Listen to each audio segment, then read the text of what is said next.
If you work in quality control at a candy factory, you know strict safety regulations come with the job. It's why you partner with Grainger. Grainger helps you find the high-quality and compliant products your business needs to inspect, detect, and help correct issues. And the sweetest part is, everyone gets a product that's as safe to eat as it is delicious. Call 1-800-GRAINGER, click Grainger.com, or just stop by. Grainger, for the ones who get it done. Do you want more success, more growth, more results? Then it's time for the Boundless Success Accelerator from the Modern Observer Group. This isn't your average coaching program. It's where top performers come to dominate. Weekly group sessions, on-demand coaching, a community that's got your back, and a power-packed library of tools to supercharge your business and career. No more excuses, no more waiting. Get in, level up, and start building the life you've been dreaming about. Visit us at modernobserver.com/boundlesssuccess to join today. Let's get you to the next level. We're here because the news is being distorted. We're here because people are being inundated with misinformation on social media.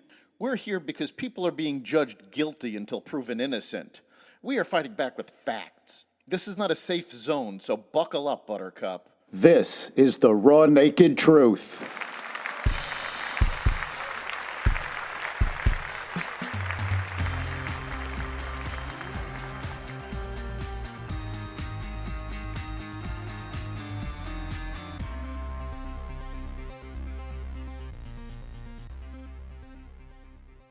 A Russian missile attack, talks with Iran, new questions about COVID, and more. Welcome to the Raw Naked Truth. I'm your host, Eric Lopkin, and here's the news you need to know. A Russian missile strike on a Ukrainian city killed more than 30 people as civilians gathered to celebrate Palm Sunday, officials said. 2 Russian ballistic missiles struck the city of Sumy at around 10:15 a.m., according to Ukrainian officials. Images from the city show a building blasted to rubble, vehicles on fire in a street, and several bodies on the ground. On this bright Palm Sunday, our community has suffered a terrible tragedy, acting Mayor Artem Kobzar said in a statement on social media. Unfortunately, we already know of more than 20 deaths. An initial investigation determined at least 32 people were killed in the attack, the Prosecutor General's office said. At least 84 others were injured, including 10 children, Minister of Internal Affairs Ihor Klemenko wrote on social media. Iran sought sanctions relief from the U.S. in exchange for limits on its nuclear program during indirect talks Saturday that have opened the way to more serious negotiations this week, people briefed on the meeting said. The meetings in the Omani capital represented the highest level talks between the U.S. and Iran in years, and both sides issued relatively positive statements afterwards.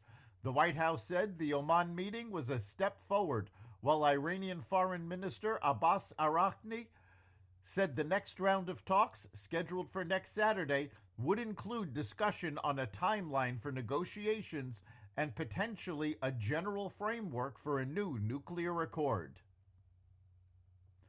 More than 100 civilians have been killed in a days-long attack on 2 camps and a city hosting hundreds of thousands of refugees in Sudan, according to the UN. The 3-day attack has been blamed on the Rapid Support Forces, a paramilitary group that has been waging civil war against the Sudanese army for nearly 2 years. Early Sunday morning, an arsonist set fire to the home of Pennsylvania Governor Josh Shapiro while he and his family were asleep in a different part of the house.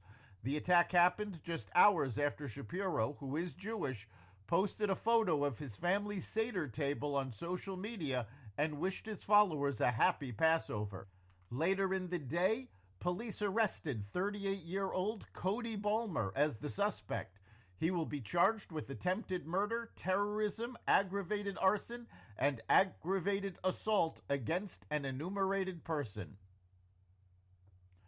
New questions are being raised over long-withheld evidence on the origins of COVID, information that contradicted the accounts of not just the Biden administration, but also allies in academia and the media. A long-withheld military report has finally been released by the Trump administration.